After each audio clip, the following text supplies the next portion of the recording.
안녕하세요. 저는 현직 고등학교 윤리과 교사입니다. 2015 개정 윤리와 사상 교과서를 올해부터 가르치기 시작했는데 수업 중에 너무나 깜짝 놀랐습니다. 윤리와 사상 대단원 4중단원 4민주주의 단원에서 지금까지 우리가 배웠던 국민주권의 원리를 인민주권의 원리로 설명하면서 그 단원 전체가 국민 대신 인민이라는 용어로 가득 차 있었습니다. 저희 학교에 비치된 2015 개정 윤리와 사상 교과서와 2015 개정 교육과정 및 지필기준을 검토해본 결과 교육부의 지필기준에 인민주권의 원리를 설명하라고 서술되어 있었고 5개 출판사 중 미래엔 비상교육, 시마스 교과서에는 인민이라는 용어가 들어가 있고 교학사와 천재교육 교과서에는 국민을 사용하고 있었습니다. 북한과 중국 등 공산국가에서 사용하는 용어로서 공산주의적 관점에서 계급적 의미를 강하게 내포하고 있는 인민이라는 용어를 대한민국의 고등학교 교과서에서 민주주의와 연관지어 사용한다는 것은 있을 수 없다고 봅니다. 그리고 대한민국의 민주주의를 인민주권의 원리로 설명한다는 것은 곧 북한식 인민민주주의를 학생들에게 소개하는 것이나 다름없다고 생각합니다. 여러분, 교육부와 교육과정평가원, 그리고 각 출판사에 항의해 주시고 주변 사람들에게 알려주셔서 내년도 지필기준과 모든 교과서에서 인민이라는 용어가 삭제되고 국민이라는 용어로 대체되도록 도와주십시오. 특히 2015 개정 교육과정에 따른 지필기준을 만든 교육과정평가원에 강하게 항의해 주시고 그 책임을 물어주시기 바라며 모든 국민들이 이러한 사실을 알고 경각심을 갖도록 도와주시면 감사하겠습니다. people을 인민으로 번역하는 것이 학술적 용어로서 가장 적합하다고 하는 것은 우리의 역사적, 정치적, 문화적 상황과 국민 정서를 전혀 고려하지 않는 잘못된 번역으로서 결코 옳지 않습니다.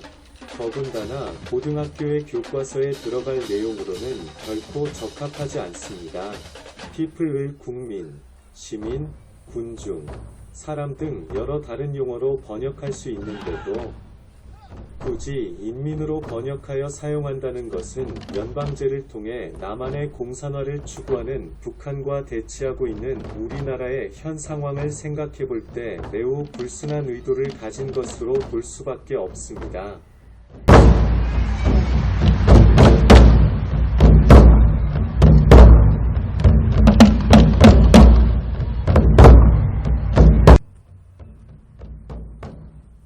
우리에게 일본이 더 큰 원수국인가? 중국이 더 큰 원수국인가? 결론부터 말하면 두말할 것도 없이 53대 36으로 중국이 더 큰 원수다. 일본은 부스러기라도 남겼지 중국은 가져만 갔다. 일본에 위안부가 있다면 중국에 50만에 이르는 환양녀가 있다. 중국은 사실상 1392년 이성계의 조선 건국에서부터 1895년 학원, 시모노세키, 조약 때까지 500년간 조선을 속국으로 지배했던 것이 사실이다.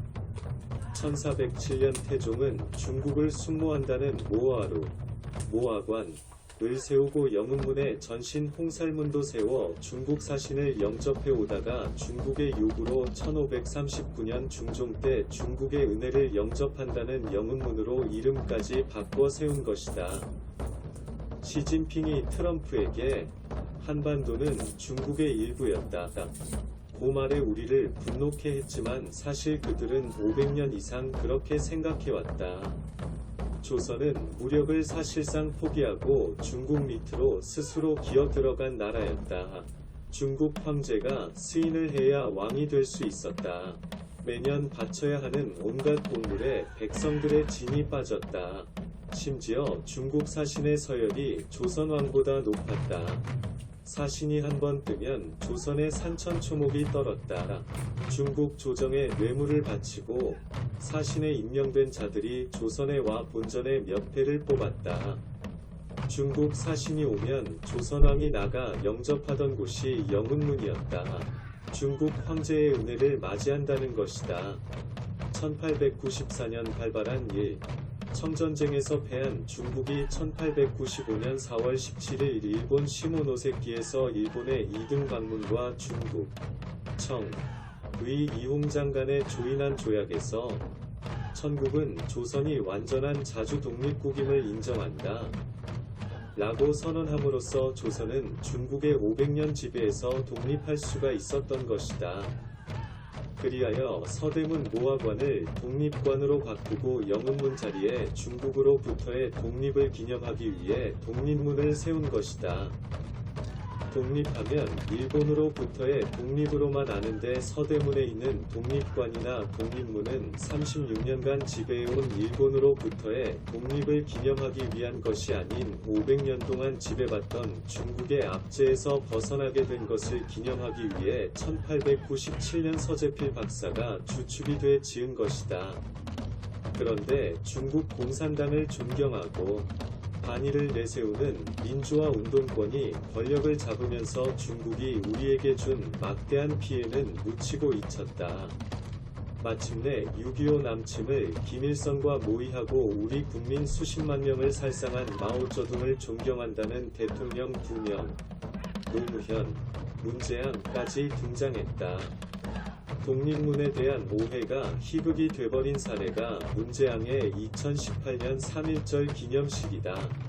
머저리 같은 대통령이 3.1절 기념 행사를 마치고 독립문 앞에서 만세를 불렀다니 웃어야 할지 울어야 할지. 2018년 3.1절에 서대문 독립문에서 태극기를 들고 만세 부르던 것이 떠오른다. 이게 좌빨이다. 우리를 중국으로부터 독립시킨 것은 일본이고 우리를 일본으로부터 독립시킨 것은 미국이다. 이렇게 볼 때 우리에겐 8.15만 광복절이 아니라 4.17도 광복절이니 둘 다 기념해야 될 것이다. 오늘날 대한민국, 중앙아메리카 쿠바는 자국 지폐에 한국 국기를 그려넣어 기념화폐를 만들겠다고 합니다. 코로나 백신과 의료제품을 지원해 주어 위기를 극복하도록 도와준 은혜를 갚기 위해 한국 방산무기를 대량 구매하겠다고 합니다. 칠레의 보리치 대통령은 한국 K-팝 팬들의 지지를 받아 건좌에 오르게 되었다고 합니다. 보리치 자신도 K-팝 팬이라는군요. 그는 한국이 자기를 대통령으로 만들었다고 자랑스럽게 말하고 있다고 합니다. 그러니 어찌 한국을 좋아하지 않을 수 있겠습니까? 유럽에서도 한국의 인지도는 대단합니다. 러시아 우크라이나 전쟁이 지속되면서 나토 회원국들이 우크라이나에 엄청난 무기를 지원하면서 자신들의 한계를 느꼈는지 계속 한국과 협력을 요청하면서 흰국도 나토 무기 지원을 도와달라고 요청하고 있습니다. 러시아와 인접해 있는 동유럽 북부의 폴란드는 아예 한국 방산무기를 모조리 다 사겠다고 수십조 원을 투자하고 있습니다. 한국 무기만이 자기 나라를 지킬 수 있다고 믿고 있기 때문입니다. 세계 어느 나라도 폴란드가 원하는 무기를 차질 없이 공급할 수 있는 나라가 없다고 판단한 탓입니다. 가격 대비 성능이 탁월하고 공급망이 잘 되어 있을 뿐만 아니라 전기창까지 세워 부품 조달과 전기에 차질이 없게 하고 공군 조종사 훈련센터까지 세워 훈련시키겠다는 조건을 협의했기 때문입니다. 폴란드를 보고 유럽 전체가 놀라고 있습니다.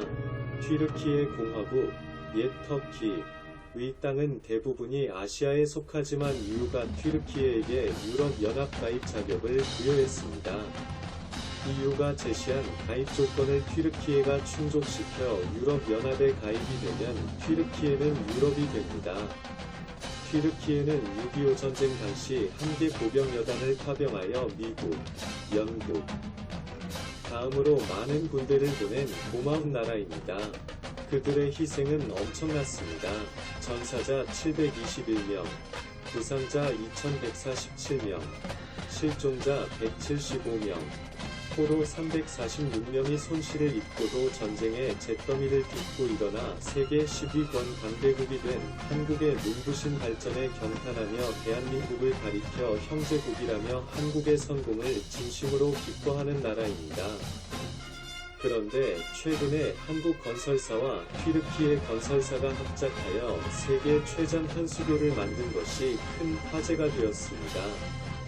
현수교 총 길이는 3,563m, 주탑과 주탑 사이는 2,023m로 다들 불가능할 것이라던 어려운 공법을 한국이 착안하여 무사히 완성함으로써 세계를 놀라게 했습니다.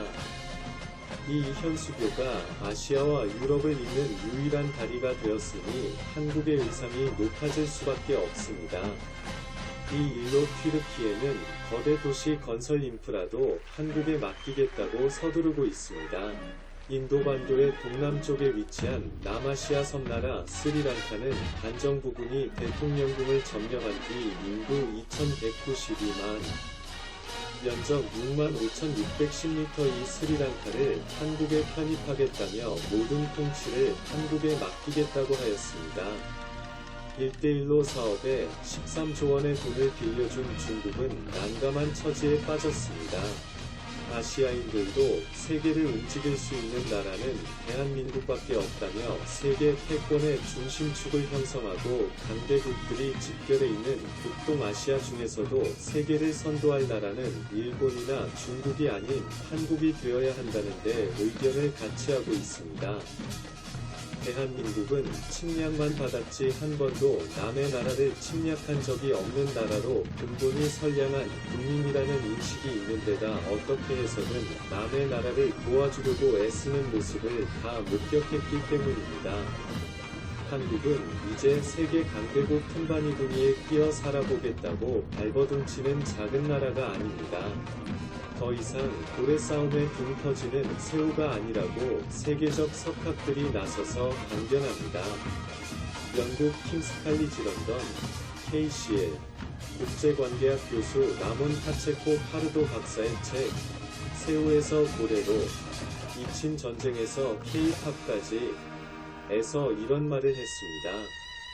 지난 1000년 동안 열강들 사이에서 숨 죽이고 살던 대한민국이 이제는 고래 싸움에서 등 터지고 사는 새우가 아니라 반도체, 자동차, 선박, 배터리, 휴대폰 등을 발판으로 세계 10대 경제대국이 되었고 지난 10년 동안 방탄소년단을 앞세운 K-팝 음악과 기생충을 필두로 한 오징어 게임, 드라마 등의 문화 콘텐츠로 세계를 지배하였고 소프트 파워, 군사력을 키워 어느 나라도 건드릴 수 없는 강대국 고래가 되었다. 한국에는 밝은 미래가 기다리고 있다는 것이다. 세계 반도체 장비 1에서 4위 기업이 한국의 연구개발, R&D 센터를 설립하겠다며 이미 부지를 마련하여 짓고 있는 곳도 있다. 미국의 샘 리처드 교수는 학생들에게 세계의 일부가 되고 싶으면 한국으로 가라 고 말했다. 세계 여러 나라 공항에는 입출국 심사 과정에서 여권 검사 없이 한국인만이 프리패스할 수 있는 곳이 여러 곳 있다고 한다. 푸른색 한국 여권이 부러움의 대상이 되어 국적을 바꾸는 사람들도 있다. 한국어를 제2국어로 삼는 나라가 늘고 있으며 조만간에 유엔에서 한국어가 공용어가 된다고 한다. 미국 텍사스 주정부는 이미 한국어를 공용으로 쓰고 있으며 다른 주에서도 한국어를 공용어로 채택할 조짐을 보이고 있다. 시카고에서는 2,000명의 아이들이 얼씨구 좋다 며 아리랑을 합창했다고 한다. 하버드대 조셉 나이 교수는 중국은 죽었다 깨어나도 한국을 이기지 못한다고 하였다. 소프트 파워 면에서 중국은 절대로 한국을 따라올 수 없다는 것이다. 미국 펜실베이니아 주립대학 샘 리처드 교수는 지구촌 재앙을 막을 나라는 대한민국이라며 세계가 한국에 도움을 요청해야 한다고 하였다. 그 이유는 공동체 중심 사회, 효율적인 교육 시스템, 공익을 위한 규칙 준수, 세계적인 소프트 파워의 특징 때문이라는 것이다. 러시아는 믿을 나라는 한국밖에 없다며 중국이 많이 의존하고 있는 석유 공급처 차얀따 유전을 한국에 주어 아직 다 갚지 못한 빚을 청산하겠다고 하였다.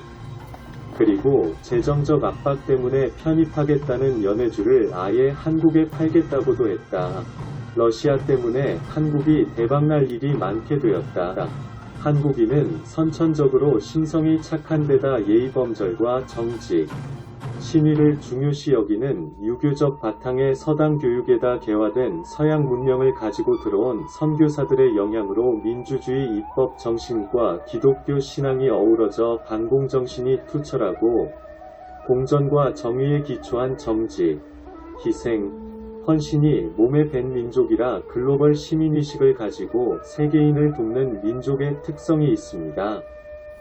한마디로 21세기 진짜 개화된 문명의 선진국은 한국뿐이라고 해도 과언이 아닐 정도이니 그 의상이 높아질 수밖에 없다고 보겠습니다. 단 정치인들의 의상을 빼고 말이다.